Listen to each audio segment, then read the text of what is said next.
Hi, welcome to Ramya's taste travel. ദേ കുറച്ച് ചക്കയാണ്, പച്ച ചക്കയാണ്. ഞാനിതുകൊണ്ടൊരു കറിയാണ് ഉണ്ടാക്കണത്. ഞാൻ ഈ രീതിക്കൊന്ന് കറി വെച്ച് നോക്കൂ കേട്ടോ. ചക്ക നമ്മൾ ചക്ക എലിശ്ശേരി, ചക്ക ഉപ്പേരി അങ്ങനെയൊക്കെ നമ്മൾ ചെയ്യാറില്ലേ.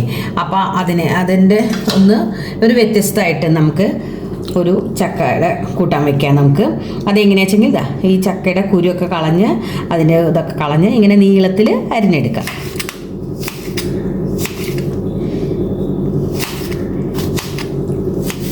ഇങ്ങനെ ഇതേപോലെ നീളത്തിൽ അരിഞ്ഞെടുക്കുക. അതിൻ്റെ കുരുവൊക്കെ കളയണം.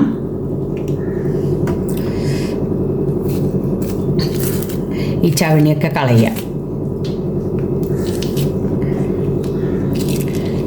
എന്നിട്ട് അതിൻ്റെ കുരു കളഞ്ഞ് ഇതേപോലെ നീളത്തിൽ അരിഞ്ഞെടുക്കുക.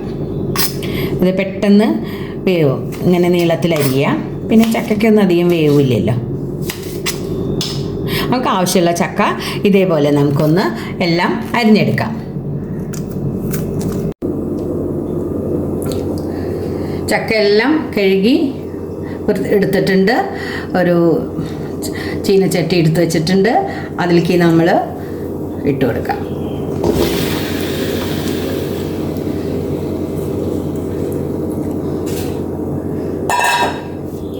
ഇനി അതിലേക്ക് നമ്മൾ കുറച്ച് പച്ചമുളക് കീറിയിട്ട് കൊടുക്കാം.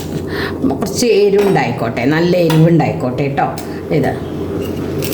ഇതിൻ്റെ കൂടെ തന്നെ വെന്തോട്ടെ പച്ചമുളക്.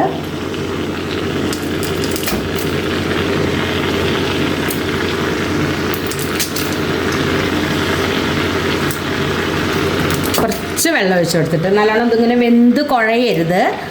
ഇതിങ്ങനെ ഇതേപോലെ തന്നെ കിടക്കണം. നല്ല വേവും വേണം. അപ്പോൾ അതിനെ ശ്രദ്ധിക്കണം നല്ലോണം. ഇനി കുറച്ച് മഞ്ഞൾപ്പൊടി ഇട്ട് കൊടുക്കാം. ആവശ്യത്തിനുള്ള ഉപ്പിട്ട് കൊടുക്കാം.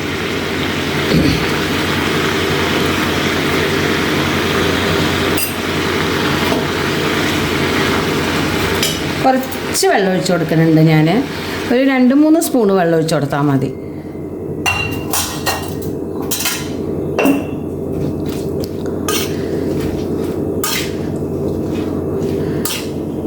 നന്നായിട്ടത് മിക്സ് ചെയ്തെടുക്കുക.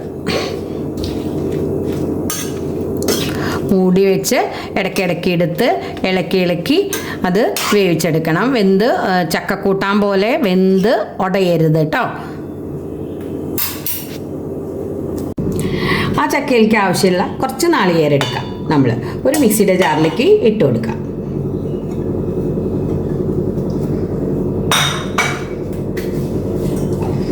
ഇനി നമ്മൾ കുറച്ച് കൂടുതൽ ചെറിയ ഉള്ളി ഇട്ട് കൊടുക്കുക. ഇത് വലിയ ഉള്ളി ഒന്ന് കീറി കൊടുക്കുകയാണ്.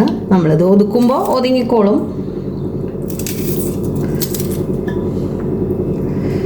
കുറച്ച് കൂടുതൽ ഇട്ട് കൊടുക്കുക. ഇട്ട് കൊടുക്കുന്നുണ്ട്. ഇനി അതുപോലെ അതിലേക്ക് 2-3 പച്ചമുളക് ഇട്ട് കൊടുക്കുന്നുണ്ട്. ഇനി കുറച്ച് ജീരകം ഇട്ട് കൊടുക്കുന്നുണ്ട്. ചെറിയ ജീരകമാണ് ഇട്ട് കൊടുക്കുന്നത്. കുറച്ച് മഞ്ഞൾപ്പൊടിയിലിട്ടിട്ട് ഒന്ന് ഒതുക്കി എടുക്കാം നമുക്കത്. നമ്മളതൊന്ന് ഒതുക്കി എടുത്തു. ഇനി അതിലേക്ക് ഇത്രയും പുളി, വാളംപുളിയാണ്, അത് ഇട്ട് കൊടുക്കുന്നുണ്ട്. അതും കൂടി ഇട്ടിട്ട് ഒന്ന് ഒതുക്കി എടുക്കാം. ഈ ഒരു പാകത്തിന് എടുക്കണം. ഒരു 2 മിനിറ്റൊക്കെ ഞാനിത് വേവിച്ചെടുത്തിട്ടുള്ളൂ. അത്രയും മതി. നല്ല ചക്കയാകുമ്പോൾ പെട്ടെന്ന് വെന്ത് കുഴഞ്ഞു പോവും. അപ്പം അതിനേക്കാളും നല്ലത് ഇങ്ങനെയായിട്ട് നമുക്കൊന്ന് കടിക്കാൻ കിട്ടും വേണം, ഒരു വേവും വേണം. ഒന്ന് മൂടി വെച്ച് കഴിഞ്ഞാൽ പെട്ടെന്നാവും. ഇനി അതിലേക്ക് നമ്മൾ നമ്മുടെ അരപ്പ് ഇട്ട് കൊടുക്കാം. ഇങ്ങനെ ഇതേപോലെ നമ്മൾ ഒതുക്കിയതാണ്.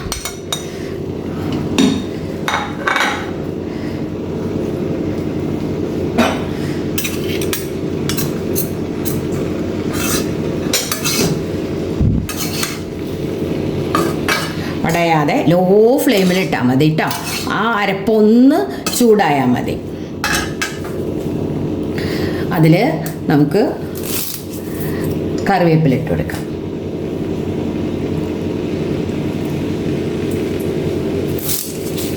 ഒന്നിങ്ങനെ ഞെരടി ഇട്ട് കൊടുക്കുക. അപ്പോൾ ആ കറിവേപ്പിലയുടെ മണം നന്നായിട്ട് കിട്ടും. കണ്ടോ? ഇങ്ങനെ.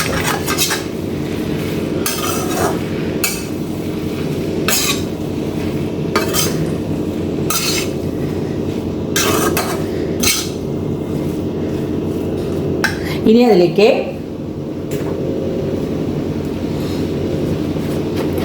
നമ്മൾ കുറച്ച് പച്ച വെളിച്ചെണ്ണയാണ് ഒഴിച്ചു കൊടുക്കുന്നത്.